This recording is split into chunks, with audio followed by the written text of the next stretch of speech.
roman paraît dans le journal des débats en 1868, donc 30 ans après l'apparition de la loi. Et il paraît d'abord en feuilleton, vous l'avez sur la table là-bas, et les feuilletons, c'est d'abord dans le journal des débats, et puis ces feuilletons sont après édités en petits fascicules, à 10 centimes.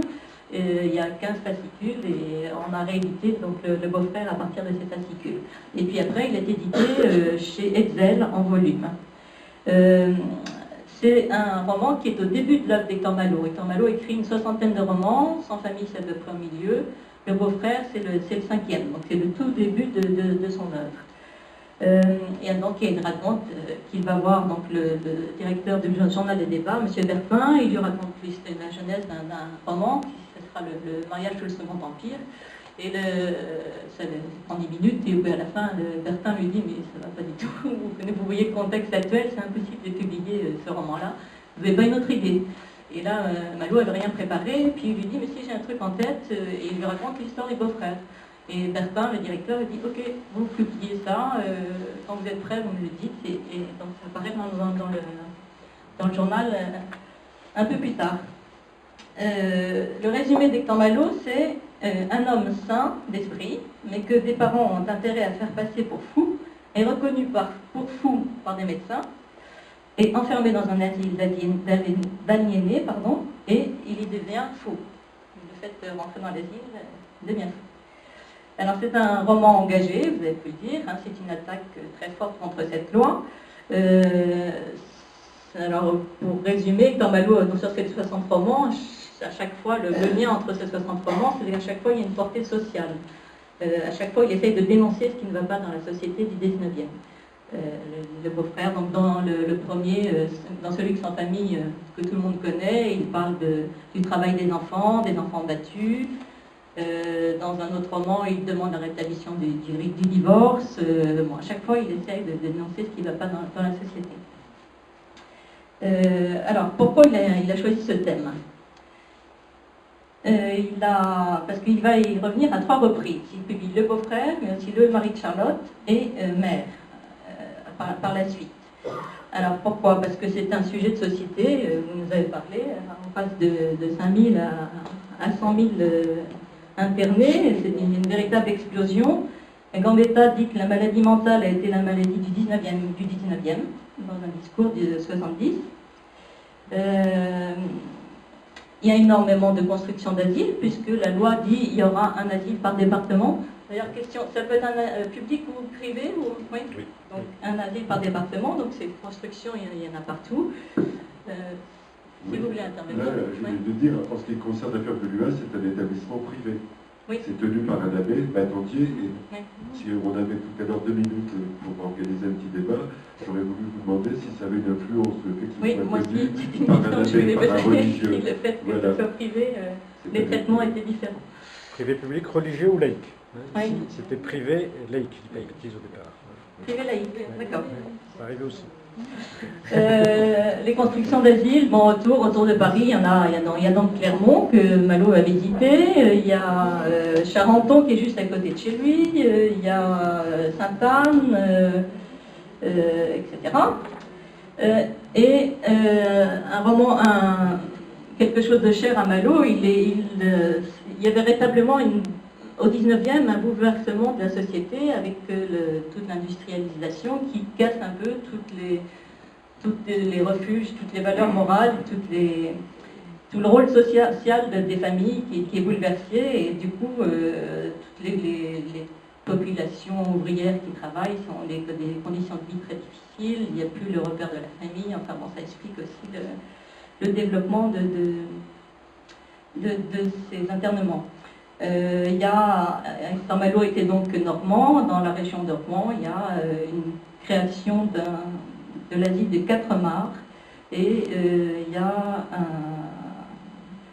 à côté, je crois que ça dépend de 4 mares, Saint-Yon, où il développe la thérapie agricole. Saint-Yon.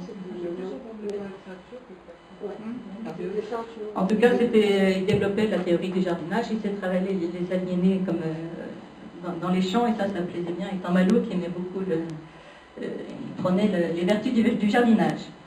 Alors, pourquoi aussi il parle de ce milieu-là? Une autre raison, il y a eu beaucoup d'internements célèbres à l'époque. Je n'ai pas eu le temps de noter toutes les dates. Il y a eu un internement très célèbre et très proche d'Hector Malot, c'était Gilles, le caricaturiste Gilles, qui a été interné à Charenton. Je vous rappelle, pour ceux qui ne connaissent pas Hector Malot, qu'il habitait à Fontenay-sous-Bois, c'était côté de Vincennes, donc à côté de Charenton, et Charenton c'était juste en face de chez lui. Et puis bon, Gilles, c'était un journaliste qui a été interné, ça fait beaucoup de bruit, je crois que Gambetta s'en est mêlé, donc un internement... Il y est mort d'ailleurs. Et je crois qu'il avait un petit grain. Je ne sais pas si on peut dire ça ici. Peut-être un gros grain. Un gros grain, peut-être. Voilà, donc il le connaissait, la preuve, il avait fait la caricature d'Hector Malot. C'est une caricature de Gilles. Un autre internement, mais dont j'ai aucune information. J'ai juste vu le bouquin, vous allez peut-être nous en parler. L'affaire Rouy, c'est une... Bon, apparemment, c'est... Ercilie Rouy est une jeune pianiste vivant à Paris. Ses étranges mémoires d'une aliénée, publiées à titre posthume en 1883. Donc je pense aussi qu'on a dû en parler. Oui. Je ne sais pas. À Paris, oui, sans doute. Oui. Alors dans l'entourage très, ce que tu voulais dire Jean-Paul, dans l'entourage très proche d'Hector Malot, il cite un ami de son père qui était notaire en province, dont la femme a réussi à faire interner son mari. Alors je regarde le timing, on va résumer, il lit ça, il explique ça. En fait, c'est une Madame Bovary, en fait. Elle a épousé un mari un petit peu plus âgé qu'elle, elle s'ennuie dans une ville de province. Son mari s'est installé là parce que ses parents habitent à côté de chez lui. Tous les mercredis, il y a le marché, ses parents viennent passer l'après-midi, et tous les dimanches, il va chez ses parents. Et moi, elle finit par s'ennuyer très rapidement. Et puis, elle manœuvre, un petit peu comme le baron Friadel. Elle arrive à faire retourner l'opinion publique autour d'elle, parce que son mari est aussi un peu sanguin. Donc il y a des altercations en public, et elle dit aux autres, mais regardez, elle arrive à faire interner son mari. Et le père d'Hector Malot, qui était un ami proche de ce notaire, n'a jamais compris, et c'est resté, ils en ont beaucoup parlé dans la famille, et voilà, donc il s'est basé sur ce sentiment-là, sur cette expérience-là. Et puis, alors plus proche de lui encore, Jules Vallès. Alors pour ceux qui ne connaissent pas bien Hector Malot aussi, Jules Vallès, c'est un de ses amis proches qu'il a connu à l'âge de en 1853 dans le milieu journalistique à Paris. Et Hector Malot, on va vous en parler cet après-midi, Vallès, on va vous en parler cet après-midi, a été interné à la suite des événements de la Révolution de 1948 par son père. Son père était professeur à Nantes. Et ça ne lui a pas plu que son fils révolté face à la révolte de 1948. Il a fait interner son fils. Il a d'ailleurs fait interner sa fille aussi, un peu plus tard. Ça a profondément marqué Vallès. Ils en ont certainement parlé tous les deux. Je ne veux pas dévoiler le sujet de cet après-midi. Enfin bon, c'était un proche de Malot. Donc voilà un exemple très concret. Bon, et Charenton qui est vraiment juste à côté de chez lui. Une population d'internés qui explose, des internements célèbres, des amis proches qui sont internés. On peut rappeler aussi qu'Hector Malot a une formation juridique, donc tout ce qui traitait du droit l'intéressait. Et le fait qu'il était fils de juge de paix, donc il y a aussi beaucoup d'histoires de voisinage, etc. Et visiblement, il a dû en parler avec son père, je pense qu'il était choqué par le non-respect de la loi. Enfin, l'aspect juridique dans cette loi de 1838, ça a dû les faire parler, je pense. Il dit dans son roman, la loi en est trop souvent que les mots, et les faits les faits. C'est-à-dire qu'il a réussi à détourner la loi. Et puis, un peu plus loin, il dit, vous avez confiance en la loi? Moi, non. Pour un fils de moi. Ça a dû le choquer aussi. Donc c'est un thème porteur dans l'air du temps au 19e, et d'ailleurs il n'est pas le seul à avoir traité de ce sujet-là. Il y a eu plusieurs romans, dont un roman de Francisque Sarcey, que je n'ai pas lu, je ne sais même pas le titre de son roman, il faudrait que je le cherche. C'est un ami proche de Malot aussi, journaliste, qui a fait un roman très à charge contre la loi de 1838. Il s'appelle comment? Je ne sais pas. Il est cité plusieurs fois, mais je ne sais pas le titre. J'ai tout le titre de ces romans, ça ne saute pas aux yeux, enfin, donc il faut renseigner. Alors, voilà une note de Sarcey pour lui montrer qu'ils sont proches. Lui propose de venir travailler au Gagne Petit. Comment il fait? Cet après-midi, je pense qu'on va en parler aussi, de la comparaison entre Zola et Malo. À chaque fois qu'il prépare un roman, il en a préparé donc 60, il procédait toujours de la même façon. Il y avait un dossier préparatoire, il allait sur place, il se renseignait. Donc il a dû se renseigner sur l'aspect juridique, sur l'aspect médical, sur les asiles qu'il était allé visiter. Donc il dit, je commence d'abord par recevoir des fous. Et il le fait dire autour de lui dans le milieu journalistique. Si vous avez des fous, envoyez-les moi. Donc chez lui, ça défile. Je priais tous ceux de mes amis qui appartenaient à la presse de m'envoyer des fous qui se présentaient dans les salles de rédaction. Et Dieu sait s'ils s'en présenta. Des inventeurs méconnus, des persécutés, des ratés, les uns doux, les autres plus ou moins violents. Un de ceux-là voulut un jour me faire passer par la fenêtre. Donc il commence par la pathologie. Après, il va visiter les asiles. C'est ainsi que j'ai visité Charenton. Je suis revenue à maintes fois, puisqu'il est voisin. Il va visiter la maison des frères Labitte à Clermont, l'asile de Dinan, la maison du Bon Sauveur à Caen et de nombreuses maisons de santé particulières. On l'a dit tout à l'heure, la ferme de Lua ressemble beaucoup à l'asile de Clermont. Il va à Bicêtre, il va à Sainte-Anne. Vous nous l'avez montré. Vous n'en avez pas parlé tellement de la thérapie de l'époque. Bon, il va sur place. Les thérapies, bon, c'était le jardinage, il travaillait dans le champ, et c'était aussi l'hydrothérapie. Donc, à Clermont. Oui, pourquoi vous rigolez? Non, parce que la mer est un peu loin. Oui.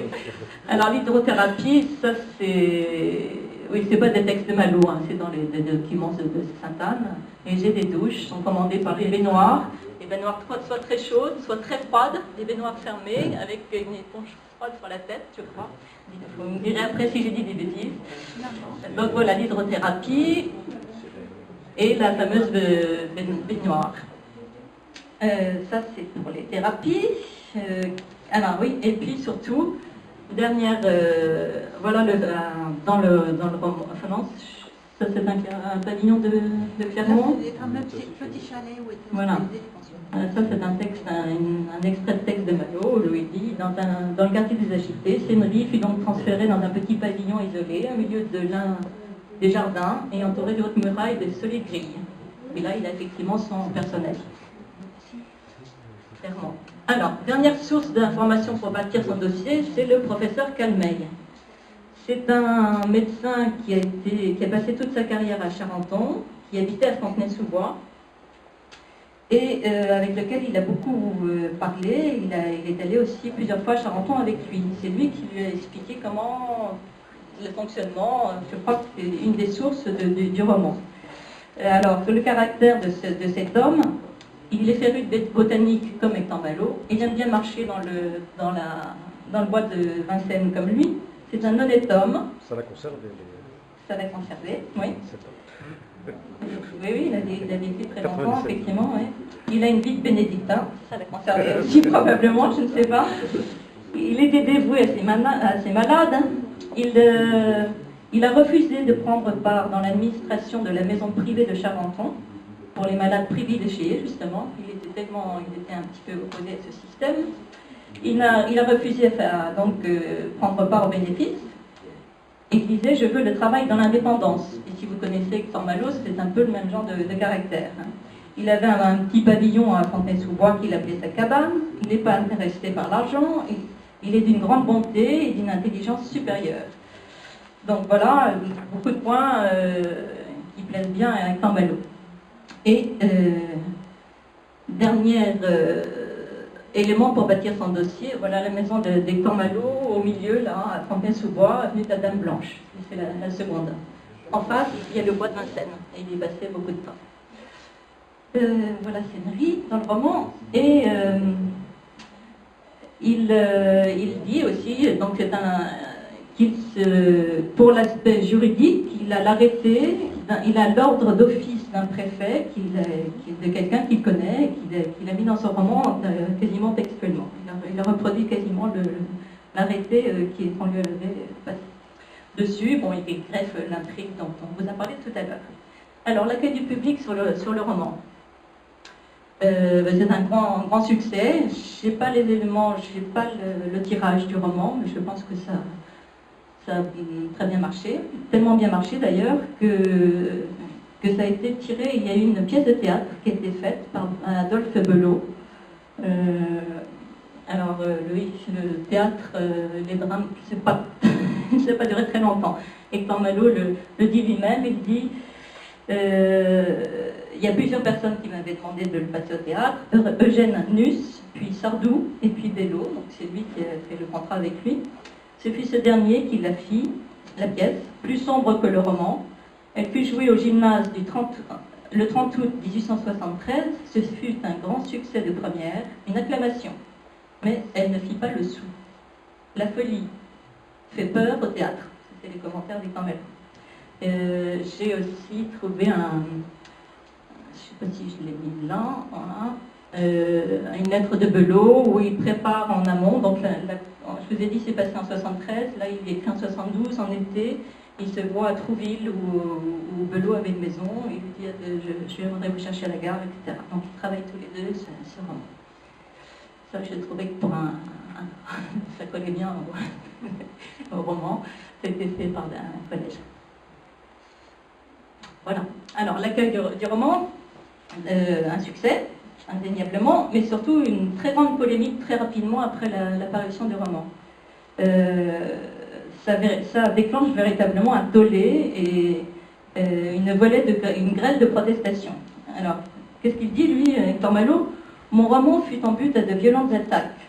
On voulait que j'ai grossi les faits comme à plaisir, que je les eusse exagérés pour faire pièce à cette loi de 1838. Il continue, de divers côtés me tomba sur le dos une grêle de protestation qui m'étourdit. Comme j'avais parlé irrespectueusement des aliénistes. Comment je ne trouvais pas parfaite la loi de 1838 sur les aliénés? Alors quoi? Et alors il continue, on disait que la loi avait été attaquée par des ignorants, des imprudents. À qui ferait-on croire qu'avec des précautions prises par le législateur, on peut enfermer et garder dans un asile ou une maison de santé des gens qui ne seraient pas fous? La loi serait-elle violée? Tout le monde sait que la loi n'est jamais violée. Donc voilà les commentaires d'Hector Malot. Donc un peu plus tard, on a dit aussi que c'est un roman qui suscite une grande polémique, que alors la Haute Fauvel, la fameuse universitaire là, qui a travaillé le sujet, dit qu'Hector Malot a écrit un roman charge contre l'institution asilaire. Elle bâtit ça un roman asilaire. Je ne connaissais pas le terme. Enfin bref, la France semble séparée en partisans de la loi et en opposants de la loi. Et Malot est quasiment bien positionné contre. Quel est l'impact sur le gouvernement? Parce qu'il va y avoir des conséquences importantes. Je vous ai dit, il y a deux autres romans qui ont paru. Il y a des pétitions contre cette loi. Il y a des articles. Il n'y a pas que le roman d'Hector Malot. Donc, très rapidement après le roman, qui paraît, je vous le rappelle, en 68, en 69, le 12 février 69, il y a donc le conseiller d'État qui s'appelle de Boredon qui dit qu'il faut bâtir une commission de révision de la loi. Et il l'explique, il dit, Monsieur le ministre, l'attention publique s'est portée depuis 1838 sur la législation relative aux aliénés et sur le régime intérieur des asiles. Des critiques, isolées d'abord, puis se manifestant en plus grand nombre et avec plus de vivacité, ont emprunté, pour se faire jour, le secours de la presse ou la forme d'une pétition au Sénat. Alors, il dit, le moment est venu de faire appel aux Lumières et au concours d'une commission spéciale. Et il propose quelques amendements, notamment, on voit que les points qui ressortent du roman d'Hector Malot. Il dit qu'il faudrait examiner les questions suivantes. Est-ce qu'on ne pourrait pas envisager 2 certificats médicaux au lieu d'un seul? Est-ce qu'on pourrait imposer aux médecins l'obligation du serment? Et pour les mineurs, est-ce qu'on ne pourrait pas faire intervenir le conseil de famille ou mener une enquête locale? C'est des questions qui ressortent un petit peu aussi de Alors, cette commission, elle serait composée, c'est toujours M. de Boredon qui explique ça, hein, Monsieur le ministre, de membres appartenant à la magistrature, à l'administration, à la science, mais aussi pour lui assurer tous les moyens d'information, il conviendra de lui laisser la faculté de recevoir oralement ou par écrit les observations des hommes spéciaux, des magistrats, des administrateurs ou des publicistes. Le terme est un peu spécial, donc je pense que Malo était un publiciste, dont elle pourrait avoir intérêt à recueillir le témoignage. Voilà. Donc, alors parmi les spécialistes, il y a son ami, le professeur Calmeil. Et alors, Hector Malo, qu'est-ce qu'il fait? Il n'y va pas. Pourquoi? Ça semble un petit peu curieux. Il a publié son roman, ça a du succès, c'est quelqu'un de courageux, il ne va pas à la commission. Alors, on l'a taxé de beaucoup de choses. Alors, lui, il s'explique, il dit, ça c'est l'explication soft. Il dit, les commissions, soft, mais je trouve ça très bien quand même. Les commissions n'ont jamais servi qu'à enterrer les affaires ennuyeuses, dont on tient à se débarrasser. On commence par s'agiter, on discute sans se mettre d'accord, on use la patience des bonnes volontés, les séances, d'abord fréquentes, se font de plus en plus rares, puis elles s'interrompent, et tout est dit. C'est souvent vrai. Je crois que c'est assez bien vu. Dans une autre explication, il dit « Je n'étais pas alors à Paris, je ne me dérangeais pas ». Ce n'est pas encore une bonne raison, enfin on ne comprend pas pourquoi il n'y va pas. Là, une autre explication qu'il donne, alors toutes ces explications, ça vient du roman de mes romans, que je vous conseille, j'ai vu que Francis l'avait apporté, qui a été réédité par l'association il y a quelques temps, en 2003, et petite parenthèse, le roman de mes romans, à la fin de sa carrière littéraire, il fait le point sur un bilan de tous ses romans. Il analyse chacun de ses romans, il dit pourquoi il l'écrit, Sans famille, je l'ai écrit en 70, je voulais parler de tel ou tel sujet, j'ai été payé tant, etc. Bon, ça c'est le bilan de toute